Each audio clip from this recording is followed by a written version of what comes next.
Negative thoughts. They live in our minds, giving attention and consideration to something or someone. You will never be able to control your negative thoughts if you don't take care of them beforehand. I never did. So I needed to understand what thoughts are and what to do with them to help me change my behaviour and help me bring out the positive thoughts to improve my well-being overall. I was never a positive thinker, but now I understand what I was doing was only making it worse. I couldn't seem to handle the most important thing to me, my mind.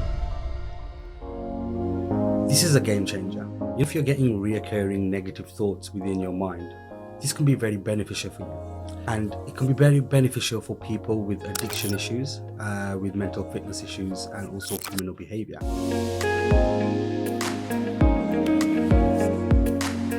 If you want to end this replay of negative thoughts within your mind, you might need to understand that what you already might be doing and what you've probably already learned, it might just be making it worse. Because when I understood this, it changed my behaviour drastically. And I started to focus more on my positive thoughts. And it just changed my life, my well-being for the better. Now, this is a 3-part formula for you to better understand you and your thoughts and what to do with them. Now, thoughts are just sounds that you hear within inside of you. Just how you externally hear sounds outside of you. In the same way, thoughts are just sounds. Now, when you hear a thought inside of you, it can get stuck. Whereas a sound that we hear outside of us just passes by. The sound comes and then the sound goes. Just like that, our thoughts are exactly the same and should be treated in the same manner. Now, thoughts that mean something to us, especially when it's linked to our survival, these thoughts tend to linger around even longer. And then them thoughts begin to start going into the thinking mode, where you start thinking more and more around that thought. Most of the time, when it's linked to your survival, that's the only thing you can ever think of. And it's some significance to you, some importance to you, that this thought is so important that I need to keep it in my mind. It's like a brilliant idea, and that brilliant idea is linked to your survival. So you're going to often think about it, and you're going to keep thinking about it until it tires you out. Now, when you're stuck in your mind, you're withdrawn from your reality. Now, when you're in this universe inside of your head, you start to be more pessimistic. Pessimistic is when you start to see the worst in things. We begin to believe that the worst might happen. Now, what we need to understand is that these thoughts are not always true, but they feel so real. They feel so true with you because you begin to generate them same emotions. It's just like when you go to the movies. When you're watching that movie, it begins to feel like it's so real. Them emotions are generated like you're actually there. Now, thoughts are important, but when you're overdoing it, and especially when it's not necessary, it begins to feel like it's getting too much now. If something sticks in your mind, it remains firmly in your memory. Thoughts are not reality. When was the last time you've been self-aware about your thoughts? Have you just automatically accepted your thoughts for them to be true? Or for them to be true for what yet is to come? I certainly did. Now, we are bombarded with thousands and thousands of thoughts on a daily. Some are positive ones, and some are negative by nature. Now, these negative thoughts are very much debatable, and they're bound to pass by, but that's if you let them. If we struggle and fight them, they're more than likely to stay around. So it's a choice on which thoughts that we want to give our full attention to, and which we don't want to give any attention to. But we are obviously human, and any thought that is meaningful to us, we will focus on it tremendously. Question: which thoughts should we consider as acceptable and worth considering? And which thoughts should we just let pass by? Who decides which thoughts are true? Because they feel so real, so true to us. And why aren't they all true? Thoughts feel true. Now, thoughts feel so true. And when they feel so true, we feel like we need to pay more attention to them.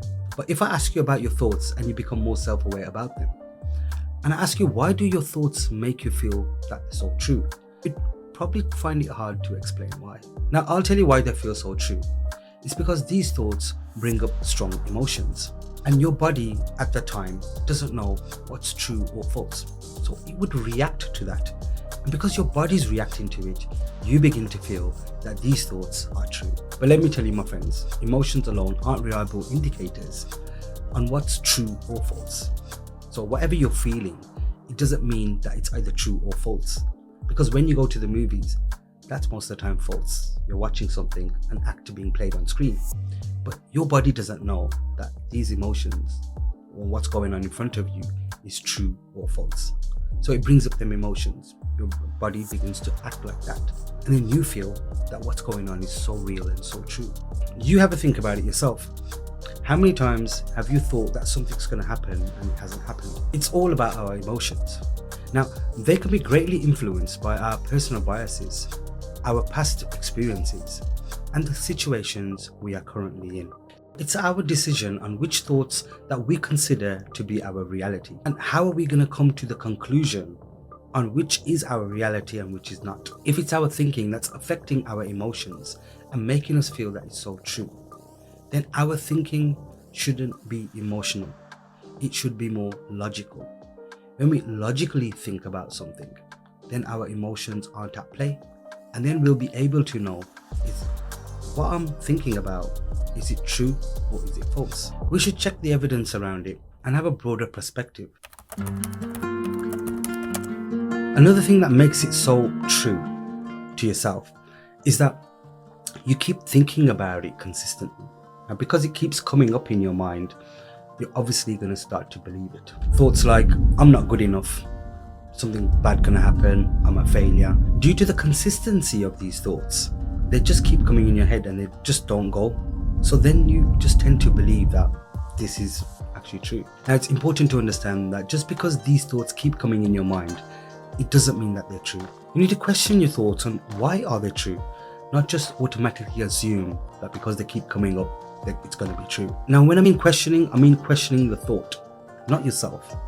Because what we tend to do is we begin to question ourselves in what have we done wrong, and just by that sound, like I told you at the start, just by that sound going past externally, we don't question ourselves then. But when these words go past in our mind, we begin to question not the thought but ourselves. So if you want to question something, you need to question the thought, not yourself. Because your thoughts are not your reality. Your reality is you. And for you to change your reality, it's got nothing to do with changing your thoughts. It's all got to do with changing yourself and what you're going to do about it. Because your thoughts are just passing by, and most of them are unwanted. If there's thousands and thousands, I think there's about 60,000 thoughts going through our mind. Think about it. Do we really need all of these thoughts? And if you look back at a lot of thoughts that you've had in the past, have they been meaningful? Do they even matter? So most of the time, the thoughts are just sounds.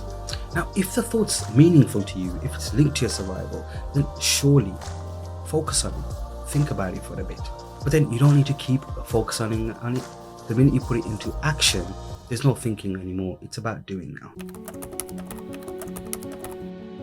The only issue here is because we begin to feel that these thoughts are true when they're not a reality whatsoever, we begin to start to feel anxious, and then them thoughts go into a spiral, and then we can't handle it ourselves, and then that's when we go into panic attacks and so forth. And now we're mistakenly thinking that these thoughts are important and they must be true because they're making me feel this way. Now here are some ways that you might be treating your thoughts as important. Tell me in the comments down below if you do one or even more than one when you get a thought. You begin to avoid thinking about the thought. You try and push away or distract yourself from certain thoughts. You suppress the thoughts or begin to engage in activities that divert your attention in the hope to avoid confronting uncomfortable thoughts. So here you get a thought and you start to do things to distract yourself. And that could even be something like reading a book or going to the gym. And a lot of people say that these are healthy habits. And of course they are. But if you're trying to run away from something, you're going to get picked up by the tornado. The best way to beat the tornado is to go through the tornado. So the thoughts that are there, you need to go through them, not be avoiding them with different activities, trying to suppress them and not want to confront these thoughts. You begin to perform rituals. Rituals are repetitive behaviors or mental activities even that you would be engaging in to reduce your anxiety or counteract thoughts that come out of nowhere, intrusive thoughts. This can consist of cleaning, checking things repeatedly, or even mental activities to neutralize the intrusive thoughts like counting or thinking specific thoughts. Now you get a thought and you do this. Now this is people that are giving advice on how to make yourself feel better. Just because you gave a thought, count some numbers, do some mental exercises. Now this is beneficial, but it's only good before you're in a problem. It's not good to do it if you're in the problem. So to try to get out the problem, because what you're trying to do here is you're trying to keep yourself busy from confronting the problem. So it's best to keep yourself active before any of these negative thoughts enter in your brain. When you're in your happy days, when you're in your better moments, that's the best time to practice this. So then that way your mental strength has been strengthened. So you can endure now the mental pain. But if you're already in a problem and then you try to count numbers or do mental activities, you're only distracting yourself. And when you do that, it only comes back worse. You begin to ruminate about the thoughts. For example, if you get a thought like, what if I fail and not succeed? I get that one a lot. Now this is normally based on what are other people gonna think and speak. Then you begin to question yourself on your own abilities. You begin to ask yourself if you're doing something wrong. Now social status is a big thing. So when you get a thought and that thought just keeps ruminating within your head, something like, what if I fail and I don't succeed? Then you're going to be consistently thinking that if I do fail, what am I going to do about it? It's, you just get anxious about it. And then that thought just keeps repeating in your head. And like I said, because it repeats so much, same emotions are coming, you begin to feel that it's true. It is true that you're going to fail. It is true that you're not going to succeed. So here you need to stop thinking about what other people are going to think or say. You live the life for yourself, not for others. What they are going to say shouldn't dictate on your thinking, and your thinking shouldn't dictate your behavior. You begin to worry about the thought. For example, if you get a thought like, why aren't they answering the phone? Then you go into thinking from one thought to another. They haven't been online on WhatsApp for over an hour. You start worrying about all the negatives that could have happened. And if it's so true, and then you start to begin to think on what you're going to do and how would you cope. This is general worrying. I think everybody goes through this. If a family member goes out, they haven't replied to your text messages or answered the calls, and you know that that's not normally like them. Now obviously they could be busy in something else, but your brain starts to fantasize, and that's what our thoughts are good at. They're good at these fantasies, and it can be on a positive level or the negative one. And then we start to make our own stories within our brain. Why? Again, you're making it that it might be true. Why? Because it's making you feel that way and your body doesn't know what's true or false. You begin to act on the thought. So let's just say you had a thought that I am stupid. And then you become more silent and you begin to limit yourself from expressing your opinions and your ideas. Here, you let your thought dictate your behavior, refraining from participating or contributing in discussions or in decision making even, because you've had the thought that you're stupid. You begin to believe it and you act as if it's true. So here, because we're believing these thoughts, we begin to act like it's true. So when we begin to act like it's true, we think that what are other people going to say about this when they find out, number one. And number two, if it's so true, then I need to watch out for this and I need to make sure that I don't slip up anywhere. And because I think I'm stupid, then I am. So I shouldn't really participate or say anything really. You begin to seek reassurance from others. So when you doubt yourself or you have some worrisome thought, you may seek reassurance from others like a friend, spouse or loved one. Now you begin to ask them questions like, what do you think? Do you think that this is a possibility, or am I just overthinking it? You would do this to alleviate your doubts or fears. So yeah, I don't know if any of you have done this one, but yeah, rather than us talking about how we actually feeling about this thought that is untrue, we'd rather try to work things out and brainstorm with people with just a random thought that has gone through our head out of the 60,000-70,000 thoughts that go in our head on a daily. We begin to, because we think it's important to us and we start to generate the same emotions, we begin to start worrying about them. And then we start to ask other people, like, what do you think about this thought that I have in my head? It's ridiculous. The thought that you have in your head is just like a sound that externally has gone by. So if you're asking people about your thoughts that are going in your head, you need to stop that, because it's just a thought. You begin to rationalize and talk back to the thought.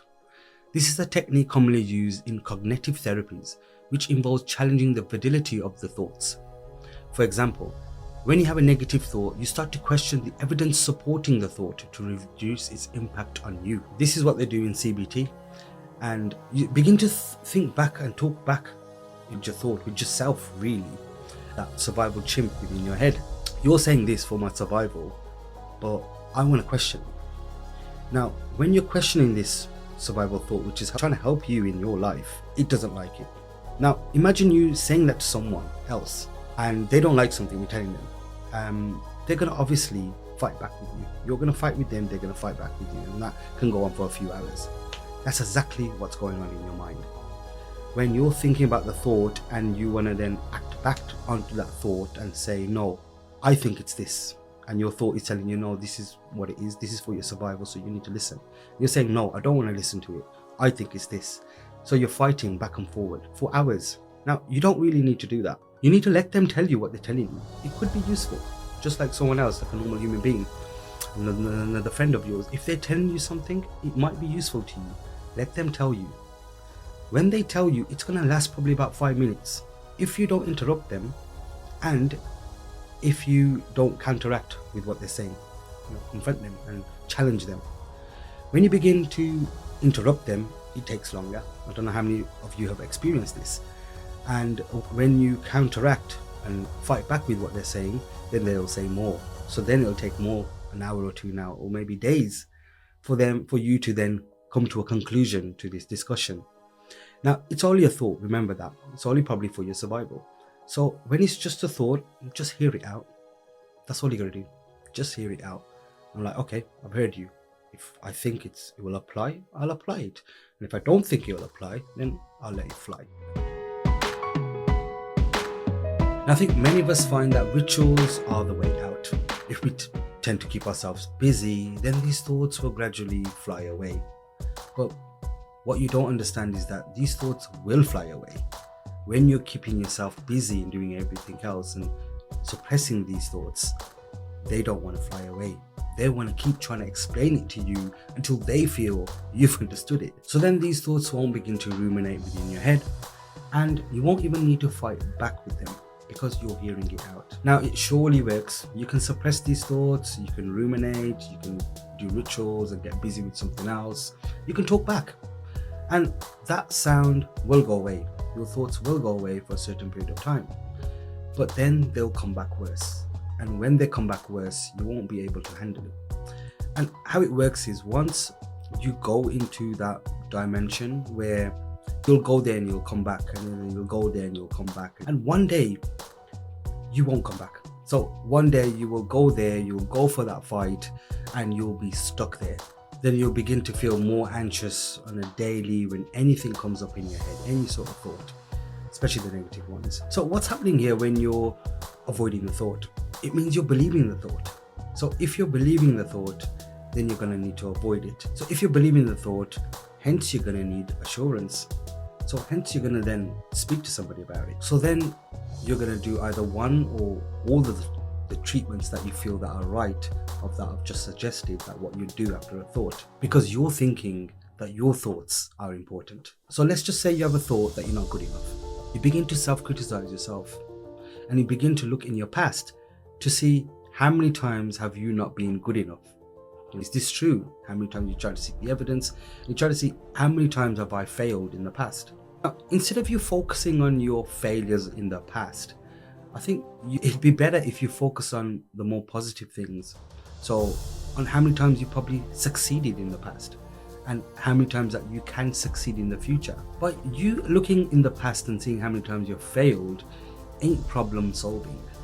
So problem solving would be when you're bringing out a solution to your problems. But you just sitting there and thinking about how many times you failed or that you're a failure ain't gonna solve anything. Now then this creates a loop, and then you get more and more thoughts about your failures and how many times you failed and what if you fail again and that you're a failure, and these negative thoughts just keep coming one after the other.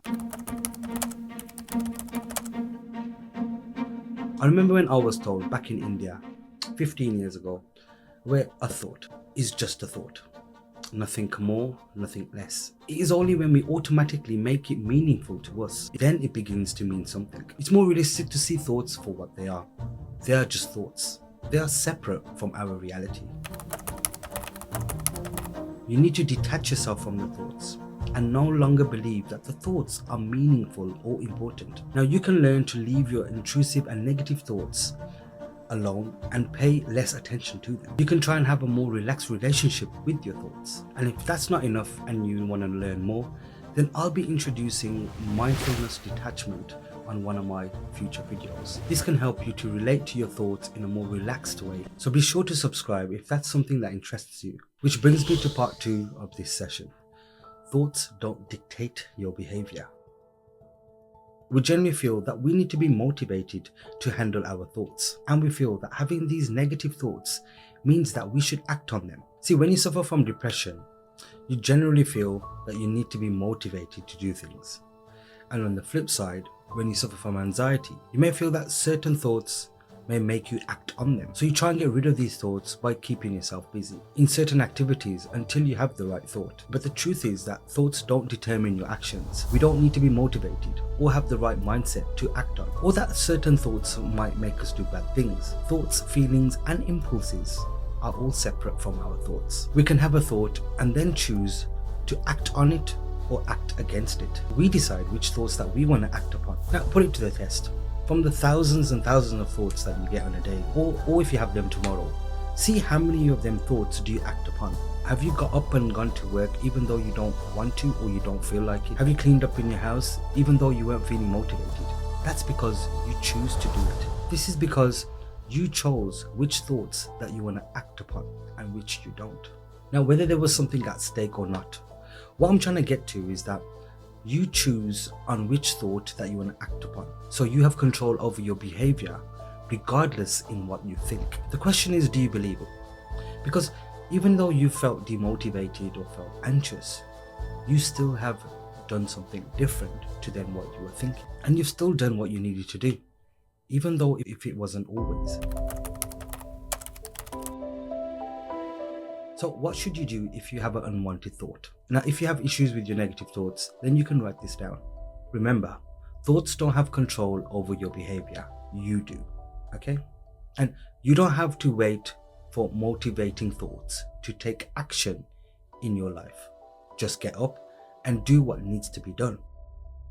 You don't have to pay attention to negative thoughts that say you're not good enough. Keep in mind that thoughts are temporary events in your mind, and you can move forward despite them. Now, if you want to do imaginary exercise, you can close your eyes for this one. Close your eyes and imagine yourself walking through many thoughts shooting at you, and every thought is just bouncing off you, because thoughts are not harmful. There is no need to fight them. Which brings me to the third part of this session. You are not your thoughts. Now, thoughts are just mental activities that happen in our mind. It's another world altogether. And in this world sits your beliefs, your memories, and your feelings. Now, whether they are positive or not, they are separate from who you are and how you act. Now, you don't need to be frightened by your thoughts, especially the negative ones. Like I said, thoughts are just thoughts, nothing more or nothing less. Your thoughts don't define you on who you are as a person. Now, thoughts like, I'm a failure, or what if I fail? Thoughts like, how did this happen to me?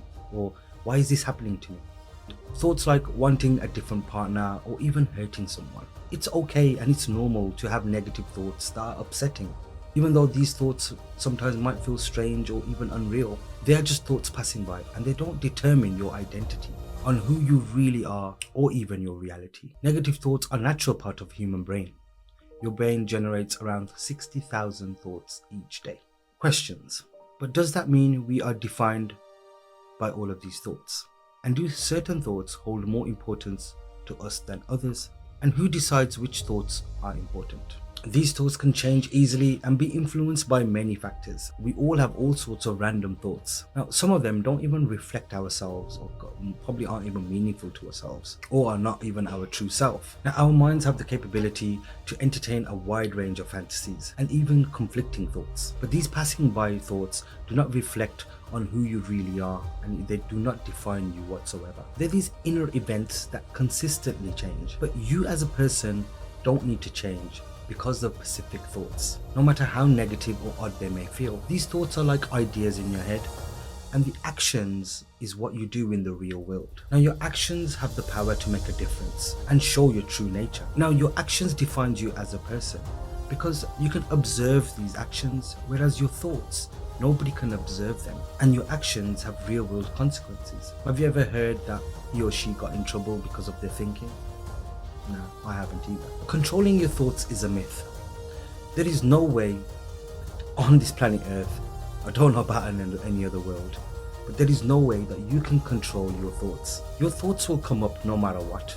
It doesn't matter how wise you are. And that's including the ones that we don't like. But we do have the power to choose what we want to do with the thoughts. We can either hold on to them and act on them, or simply just let them be, giving them no importance and just letting them pass by. So what do we do if we believe that our thoughts define us? Now, you can write this down if you like. I am not defined by my thoughts, but I will have thoughts, and they are just thoughts, nothing more or nothing less.